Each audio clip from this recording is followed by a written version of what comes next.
Welcome to Football Roundup with your host, Randy Silver. We have your weekend wrap-up for November 11th through the 13th, all the big leagues in Europe, Saudi Arabia, and the MLS playoffs. We're moving into a international break, so the next 2 weeks are going to be international games, so this is going to give us a good understanding where we are. We're getting close to, I would say, like 40% of the way done the season, so it's a good checking point of how teams are doing, and we got some competitive matchups and some news to break, so let's dive into it. EPL to start with. These are the scores from the weekend. Tottenham lost to Wolves. If you remember a couple weeks back, they scored 2 goals in the last 5 minutes of the game. It happened to them here. They gave up a goal in like the 88th minute, and then a game-winning goal to the Wolves in like the 94th minute. Lady luck, right? Other big games, Man U got a big win against Luton after losing the Champions League to Copenhagen. And on Sunday, right here, Chelsea, Man City was a game of the weekend, tied 4-4. City looked like they won in the 84th-ish minute, going up 4-3. Gave a PK in the 92nd minute. And a former Man City player, Palmer, who is a youngster, like 19, 18 years old, transferred this summer to Chelsea, got the game-tying PK. You can't make this ish up.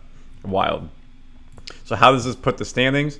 Look at the standings right here. Between 5th to 1st, we're only at a 3-point difference. 3-point difference. This usually doesn't happen like that. Usually it's much higher maybe at this point. Maybe it's like a 2-horse, 3-horse. So this is good.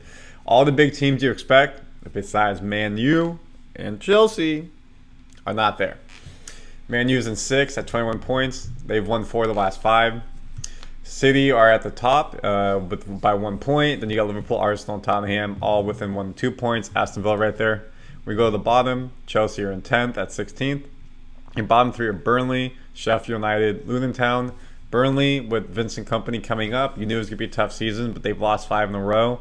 Question is, how long of a leash they give him? First time coaching at this high of a level, even if he did so well with Burnley last year. EPL is just a different game, so who knows? Sheffield United, 5 points. Luton, 6th. And you got Bournemouth at 9. So to get out of the bottom 3, Burnley is 5 points off. So, less than 2 games. But you can't let that gap start getting too big or maybe it becomes insurmountable. When we look at the stat-wise, you got Haaland at the lead with 13 goals. Salah is with double digits. Assists, Neto has 7. And then goals plus assists, Haaland has 16. And then Salah's got 14, so they're both chipping on both sides, which is fantastic. When we look at team-wise, City is top of the level. Team-wise, as well as you expect. Rating, 7.35. Goals per match, 2.7. Possession, 62%. Liverpool's right there, and guess what? When we come back from international break, 7:30 a.m., first thing Saturday morning, or if you're in Europe, Saturday afternoon, it's going to be Liverpool City. Ho, ho, ho, ho. This is a big game too. Newcastle, Chelsea. We got some barn burners, and Everton Man U is always a fun game. So EPL is in a good spot right now, as always. When we look at La Liga, Real Madrid cruised the win without a lot of their key players. Bellingham is out with a shoulder injury, probably not playing for England as well. Barca got a win at 2-1.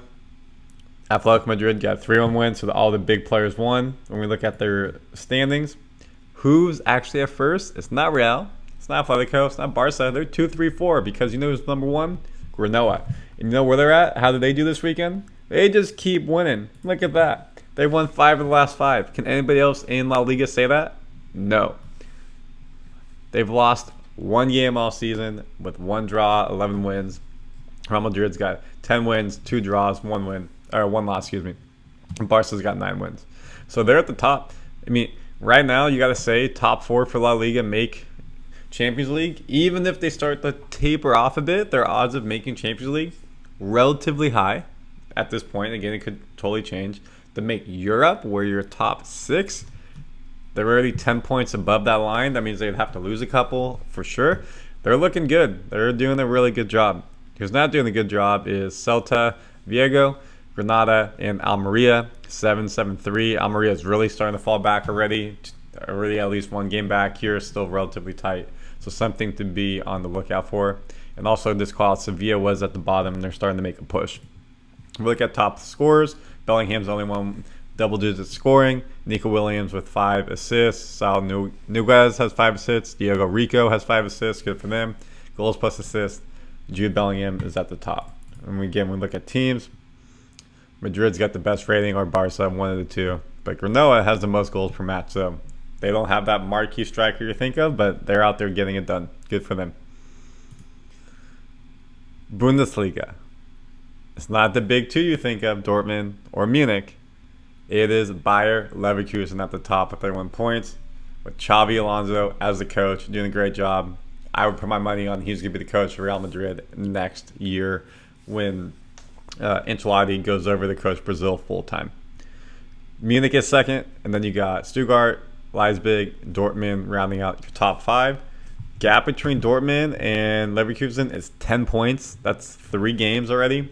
They're out of the title hunt. Last year they went to the final whistle against Munich last game, and they blew it. This year they're not in it, and they're looking a bit inconsistent, back-to-back losses.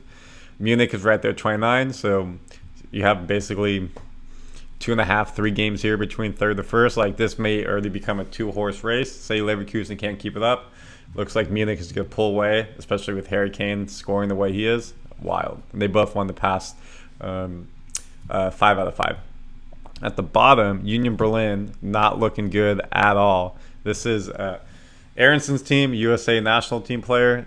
Not what he was hoping moving over from the EPL, where his team unfortunately Leeds did get relegated, to here where another relegation battle. Tough. Cologne with 6 points, Mainz with 7 points. But again, you look there, they're only, if you get 3 points and you're out of the bottom 3 of the 18, so it's not terrible, but not where you want to be. Now look at this. We look at the scores from this past weekend. Munich with 4. Kane got another brace there. Dortmund lost to Stuttgart, so top 4 battle. That is just tough across the board. You know who's keeps winning? Where is Leverkusen? 4-0 over Berlin, as you expect top team to beat the bottom team. Then you look at Kane, 17 goals. 17 goals. But right there with him is Seru Girassi, and he helped, really quick, let's go back. He helped Stuttgart beat Dortmund, because you know what he did in that game? He just got the game-winning penalty kick in the 83rd minute to put them ahead. So he's staying there. He's going to be a top team player. He'll probably move on after this season. Kane's going to be at Munich for a while. He's killing it. Simmons with 7 assists. Goals plus assists. Kane is not just getting goals. He's giving assists. Sané right there with 14 as well. Liga Sané 6 goals. Having his best season so far since moving over to Munich from City. When we say City, Manchester City. When we look at match rating, Leverkusen's top-rated team. But when you look across the board, you're going to see Munich and all these stats as you'd expect. Seria, when we look at the scores from the weekend, some big scores here. Juve, top of the table when they won on 2-1. However, with Inter's win 2-0, they moved back to the top. I'll show you in a second. Napoli lost, and they let their coach go. Or it's about to happen today. One of the 2 reports on he's gone. Napoli won the league last season. Their coach left, sabbatical. He said, I'm done. New coach came in, and they're not doing where they expected. They're losing games. They're losing points. And let's show you where they're at, because you look here.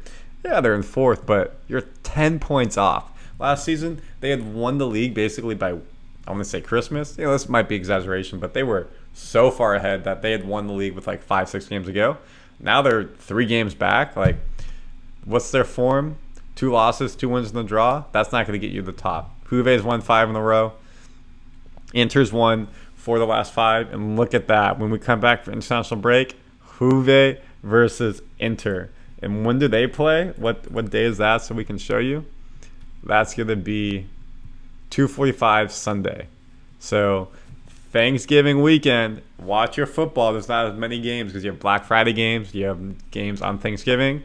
And turn on Juve, turn on Inter, and you're going to enjoy that because that game is about to be raw. Whew! That game could be a title decider right now because if Inter can go up and get that W, 34-29, that's big. That's already a game advantage on them, and psychologically too. Milan's fallen off quite a bit. They haven't won in the league in the past 4, 2 losses, 2 draws. So it looks like right now it's a 2-horse race. We'll see if anyone can come through. Roma started the season pretty poor. They've won 2 lost 1, 1-1 and a draw. So they're making their way back up the table, which is good to see. When we look at the bottom, we have Saltorinia, Hellasov Verona, and Calgary. 5, 8, and 9 points respective. 5 points falling off a bit. Everyone else kind of within striking distance as well. Top scorer for Italy, Lautaro Martinez, World Cup winner, will be able to say it the rest of his life with 12 double digits. Marcus Thuram with 5 assists, and Lautaro Martinez with 13 goals plus assists. When we look at teams, Inter's the team right there. You expect Juve and Inter to be at top. Napoli, good possession-wise, but just not converting with the goals. Finally, we League One. Mbappe. Hattie, 3-0. And you know what his coach said? He thought it was a bad performance. He needs to do more for the team, more work. This is great to see. Luis Enrique is not going to let Mbappe just walk around the field and be prima donna. He was at Barca. He coached the best. Neymar. He coached Messi. Coached Suarez. Made them work. Mbappe is going to work and is going to only make him a better player and uplift the team around him. However, PSG... they're not doing the best in Champions League. So when you play Rennes, not the best team overall. When we look across the board, here's the rest of the scores, and we look at the table for you. Nice, they're in second place, 1 point behind PSG. PSG's got 27 points. Monaco right there at 24. Lille and Reims, so 20. So they beat someone in the top 5, which is great for them. Lens in Champions League. Arsenal's group at 16. They were second last season, so maybe being on double fronts is a lot for them right now. But Rennes, honestly, looks like PSG is going to run away with it. A couple teams straggling, but run a break, January, February, I think they'll be clear ahead. And the question is, will they still be in Champions League? Mbappe, 13 goals, only won double digits. He has 1 assist in the season, give him goals plus assists 14. And Eden Zurigova with Lille has 4 assists, tied with a couple other people. When we look at the team, who do you think the team is? PSG across the board. Saudi League, big news is Al Ittihad, that's Benzema's team, has let their coach go. He was beefing with Benzema. I think a couple other players also just was not performing as you expect when you were spending close to $500 million on players, things like that. So here's the scores from this past weekend. Obviously, the question always is, how did Ronaldo do? When we look at the teams, Al Hilal, this is Neymar's team playing without him. There's also news that broke out that Neymar's going to be delisted from the team to open up a spot. I mean, he just got ACL surgery. Makes total sense why you would do that. When we look at Ronaldo's team, Al Nassr, how did he do in this game? Got a goal, making it 3-1, and that was the game basically. Had an 8.5 match rating. We look at the rankings. Al Nassr has moved all the way up. They started the season off very poor. Have won 4 of the last 5. Now 4 points behind Al Hilal. Without Neymar, would have been great to see Ronaldo and Neymar in a 1-2 race again, like Barca, Real Madrid. Ronaldo's carrying this team, propelling this team, which is great to see. This is a 2-horse race. Al Ittihad, you expect him to be up there. Al Tafaq, this team is coached by Steven Gerrard, I'm pretty sure. So you expect them to be higher up than they are. Yeah, Steven Gerrard. So a little bit unfortunate there. 2-horse race. We'll see how it goes. You know who's at the top of this? Ronaldo. 13 goals. Assists. Ronaldo, 7 assists. Total, 20 goals plus assists. Nobody else you would expect. Just absolutely crushing it. And his rating across the board for the season is 8.4. Here are your ratings. Al Hilal, Al Nassr. And then we take you to the MLS. Here's your MLS Cup playoffs bracket. So now we're past round 1, meaning we're in the semifinals. We have Houston versus Kansas City on the west, and Seattle versus LAFC on the west. Some historic teams right there, which is great, especially Seattle, LAFC have both won very recently. On the east, you have Cincinnati, Philly, and then you got Orlando versus Columbus. So we got some good big cities. It's going to be fun. You can see number 1 team, St. Louis on the west, out. Cincinnati, number 1 team on the east, is still in. So we really lost one number 1 seed, but we got both number 2 seeds, Seattle and Orlando, number 3 seeds in Columbus, and LAFC, number 4 seeds in Houston, Philly, and SKSC, who was in the wildcard round. Now, people have been making fun of the playoffs and saying, why do you have so many games? Look here. Got in.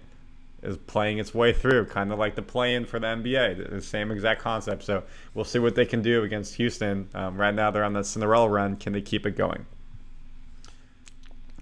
So lastly, we told you we're going into the international break. So let's show you some of these games and tournaments going on. So Monday, people are going to the teams, are practicing. Nothing really big happens yet. FA Cup for England, the smaller teams where people aren't playing internationally, still going, or if they do have international players, you're just playing without them. Wednesday, we start seeing stuff. So we got Israel, Switzerland in the European Qualifying Championship. In the FIFA World Cup qualifying for Africa, we have the games right here. This is African Cup of Nations. It's coming up in a month, by the way, so be ready for that. Belgium, Serbia are playing in just a friendly. On Thursday, we have a lot more games. CONCACAF Nations League are doing their qualifying, so we can see USA plays against Trinidad and Tobago in Austin, Texas, Thursday on 9 p.m. Eastern, TNT. Costa Rica, Panama are playing as well. UEFA qualifying for the Euros coming up this upcoming summer. What games have we got that may pique your interest? Slovakia, Iceland are usually two good perennial teams. Everything else is usually maybe more of a dominant team here. We have FIFA CONMEBOL qualifying. Who do we got? Chile, Paraguay is a big game. Colombia, Brazil is a massive game. Argentina, Uruguay, say less. Thank you very much. Venezuela is off to a really hot start playing Ecuador, who was in the World Cup last year. So there's some tasty treats here. Still early there, but we got some big games. Moving to Friday, we're going to have more European qualifying and CONCACAF Nations League. So here we go for CONCACAF Nations League. Canada, Jamaica, both teams perennial, want to be in the World Cup, top 4 type of team in CONCACAF. Big game there for Nations League. European qualifying, Italy, North Macedonia. Can North Macedonia make some surprises again? England will face Malta. Should be a pretty easy win there. Denmark, Slovenia will be a fun game. Then you got Saturday. We're going to have more European qualifying games and CONCACAF Nation League games. Again, a lot of young teams, smaller teams so far in CONCACAF. This is the qualifying to get out of the groups. For European qualifying, Netherlands, Republic of Ireland. Fun game. Big game as well. Sunday, we have CONCACAF Nations League. Again, more European, more FIFA, World Cup qualifying for Africa. Couple international friendlies, and then we're going to get back to Monday, and this is when you'll get to see some more of the Nations League again. USA, Trinidad, double, so we're playing them twice. It's a home and away. We lost in Trinidad to have the opportunity to go to the World Cup. Now we got to go back there again. We've been back, I think, once already, and we won that game, but never an easy matchup for us playing in Trinidad. The field conditions, the weather, things like that. UEFA qualifying, Ukraine, Italy is going to be a massive game. Northern Ireland, Denmark, England, North Macedonia. So we got some fun games coming up. And stay here, subscribe to this channel. We're going to show you a whole preview standings for this stuff leading into the week. Here are the rest of the games for international break. You have some games on Tuesday. Anything noteworthy? Wales, Turkey should be a big game. Romania, Switzerland, big game. FIFA World Cup qualifying for CONMEBOL, Chile, Ecuador, Uruguay, Bolivia, Argentina, Brazil. So Argentina's got to play Uruguay and Brazil. Tough matchup for them. Good thing Messi's had a couple of days, like a week or two of break to be ready for that. And then it's going to be in. Excuse me, bless me. It's going to be at the end, and then we're going to go in. People go back. People go back to their teams, and then we get Saturday where we have the big games, and we talked about City, Liverpool, in EPL, and then much more across the board for all the teams. So that's your high-level football roundup, going over where we're at, moving into international break, high-level scores. Of course, in other weeks, we'll give you more of a deep dive, key players, things of that nature, but we're keeping you up to date as we move to international break. So go ahead, subscribe to this channel for anything football news. I have so much more. I have MMA news, I'm MMA reporter, football reporter, so much. Would love for you to stay here. So thank you so much for being here on this journey with me. If you're brand new, go ahead and subscribe and stay on it. Love y'all. Have a great day.